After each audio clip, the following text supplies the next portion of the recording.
Hello, everyone. My topic is mGPLVM helps delineate complex biological processes. And first, what is mGPLVM? mGPLVM stands for mixed-type kernel Gaussian process latent variable model. And before talking about that, I'll first talk about the background of our study. It's the gene expression and single-cell sequencing, and also the cell types and cell states. Then I'll move on to the definition, actually the basic idea of GPLVM and the kernels. And then I'm going to talk about the experiments on PC3, a prostate cancer cell line, and MB, a breast cancer cell line.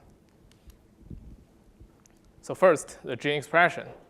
We all know that we're constructed by cells. Cell is the central unit, the core unit of us. And understanding the cell is the core to understand the biology of health and also the biology of malfunctions like disease and cancer. So in a cell, everything starts with DNA. DNA will transcribe to RNA, and RNA translates into amino acid chains. And these amino acid chains will be folded into functional proteins, which finally construct us. Different cells have different amounts of proteins and different amounts of RNAs. For example, in immune cells, we're expected to see some mRNAs produce antibodies. And in other cells, they are normally not. So this information can help us to delineate different cell types. And also, even in one cell type or even in one single cell, there can be different amount of mRNAs and different amount of proteins at different time points. This is called different cell states, and the mRNA information can also help us to delineate cell states. For example, the cell cycle. When cell duplicates, it goes through a cell cycle. The cell needs to make some preparations and duplicate its DNA, and some more preparations, then split itself into two. These are all called different cell states. And through this cell cycle, we are expected to see different amount of proteins and different amount of mRNAs. Like this is different amount of some particular proteins. And use this information, we can find the cell states. The reason why we are interested in cell cycle is partly because that cancer cells duplicate crazily, and they go through this cell cycle crazily. And we are also interested in some other biological processes like epithelial mesenchymal transition, which is related to cancer metastasis, which means a cancer cell comes from the primary tumor and moves to some other places to form a new tumor, which is actually very lethal on patients.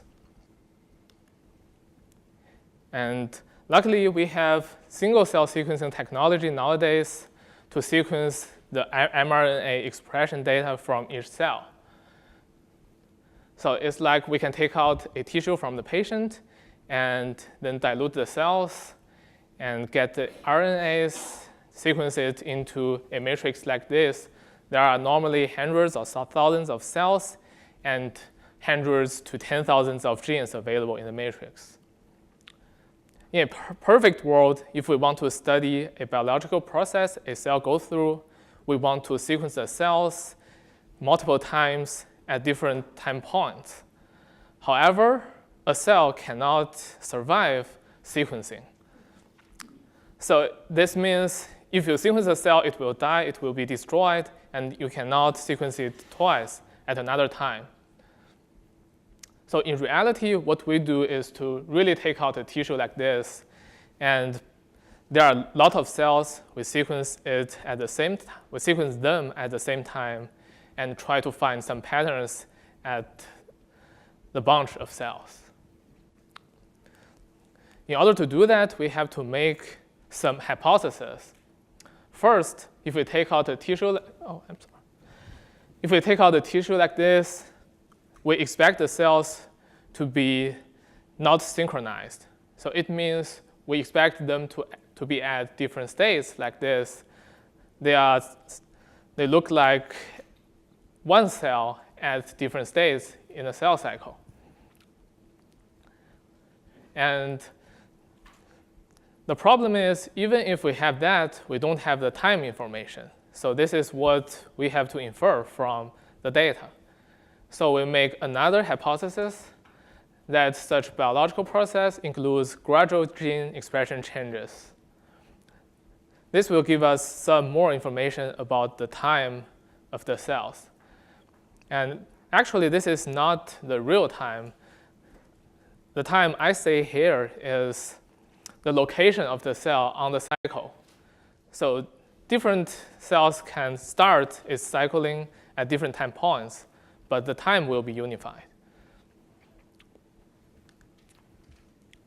And the model is as simple as this. It's just y equals w times x. X here is the inferred time. W here is the transformation, and y is the whole expression matrix. If the process is very simple, we can use a unidimensional x here to infer, for example, the cell cycle. But normally, there are a lot of different types of cells in a sample. That's why we may use a multidimensional x here, and that's actually where the m in the mGPLVM comes from. And when we use multidimensional x, we expect to have one dimension of them to delineate different cell types, and the other dimension of that to find the cell cycle patterns. Regardless of all these complex math here, GPLVM basically means we want to match the time proximity of cells. The time is inferred by us, and the gene expression similarity of cells, which is known in the data. This is just a covariance matrix. And if we only use this simple formula here, the result will be the same as PCA, the principal component analysis. But the beautiful part of GPLVM is that it can have different definitions of similarities. So the similarity is always in the time space. If we use the linear similarity, just the dot product, the result will still be the same as PCA. But we can use the radial basis function kernel, which is also called RBF kernel, and it will give us something like a linear time space. It basically means we want the cell to go from some point to another point based on a linear process. And the states that are close to each other, like the G0 and S, if two cells are at these stages, then they are expected to be more similar than two cells from G0 and G2 respectively. However, cell cycle is not like this.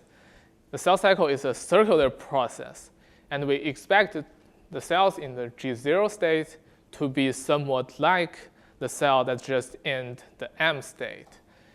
So it looks like this. These cells should be alike, but the RBF kernel will say that they are very different. That's why we use this periodic kernel. We treat time as a circle. And if the cell is at time 0, it will be considered very similar to a cell at time pi. These are just some arbitrary numbers. So there's no significance really in 0 and pi. And I also provide another view of GPLVM. So if you know Gaussian process regression, you know that it's a very useful tool in signal analysis. And when you have data points that you already know the time of them, you can use Gaussian process regression to draw a smooth line through them. However, our problem is that we don't know the time. That's why we need GPLVM, the latent variable model. which treats time as the latent variable. And when we still only have one gene, this is a ill-defined problem. I can argue that I should sort these cells so that the gene expression follows a straight line. But you may argue something else. Maybe you want a sine function. Maybe you want a logistic function. You can argue whatever you want. And there's actually no evidence in the data that supports each one of us. But we have many genes here. So the condition is more strict here. And what we want to find is a time for each cell to give all genes a smooth curve like this. And remember that for each cell, we only allow one time, or if we have multidimensional time, we want one vector of time, regardless of how many genes we have. And we absolutely want to avoid the curve to be very wild like this. So what we want is smooth curve, and smooth curves for every gene. And let's continue to the experiments. I do experiment on the PC3 prostate cancer cell line, and I used one periodic kernel for the cell cycle signal and linear kernels for correlated noise. So this figure shows two selected genes on the pseudotime. So the x-axis is the pseudotime, and the points are cells. The y-axis are the gene expression levels for these two genes. So remember that this is an unsupervised method. And although we know the label of the cells, the states of the cells in the cell cycle, we do not use it when training our method. And because my method does not have prior knowledge about cell cycle, it cannot really tell you the states of the cell cycle. It can only give you the order of cells. So these colors are from the known labels.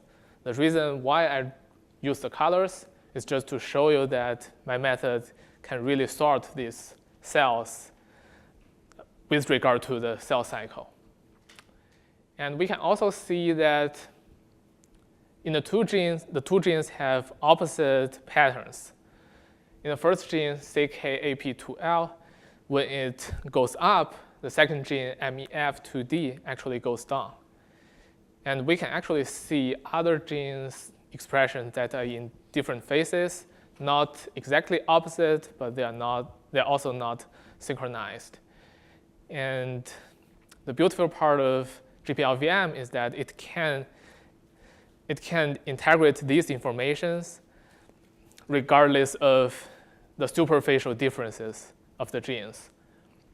And also remember that this is a periodic pseudotime. So we can paste the left end of the pseudotime of the time to the right end of the time to form a ring like this. And you can actually see the cell cycle pattern there. And this is a cell line data set, but in real data sets, we are expected to see many different types of cells. That's why I mixed these two cell lines in silico to test its performance.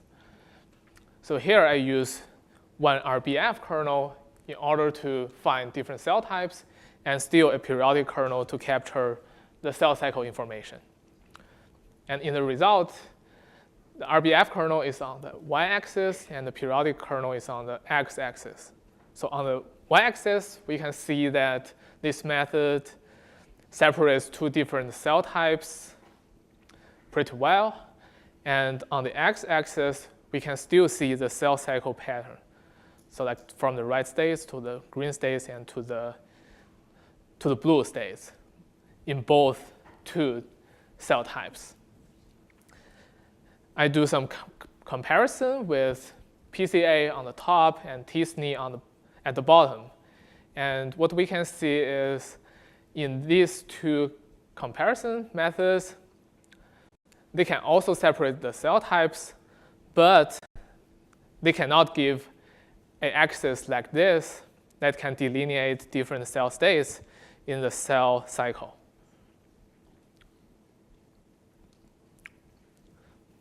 So to summarize, using this method, we can decompose complex biological processes. We can separate different cell types and meanwhile sort the cells by their states. And we can generate biological hypotheses based on these results. For example, we can find out which gene is more important and which gene is activated early than other genes, which might mean that this gene is the trigger of this process. And we are further developing methods using the autoencoder to further scale to even larger data sets. And this research actually is a part of the Chan Zuckerberg Initiative Human Cell Atlas. And there are actually 85 teams working on computational tools at this time. And those tools are mostly published on high-end journals. So if you are interested in such projects, you are welcome to contact Ruli Gao, whose email is rgao@mdanderson.org. And we have a Texas single-cell seminar held in the Texas Medical Center each Friday at 4 p.m. to 5 p.m. And I'd like to thank my research advisor, Ken Chen, and my academic advisor, Luai Nakle. Also the seminar, my lab members, my collaborators, and the founding Chan Zuckerberg initiatives. Thank you for attending. Thank you.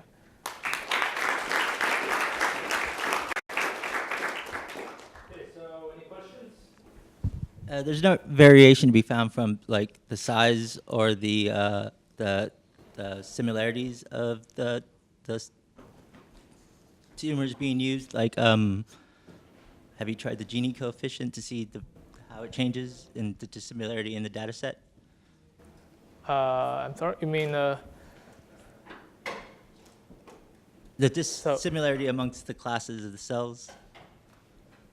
So when I say the similarity of cells, I mean actually the covariance of cells based on all the genes. Okay. Other questions? Okay, we'll move on to the next speaker. Thank you. Thank you.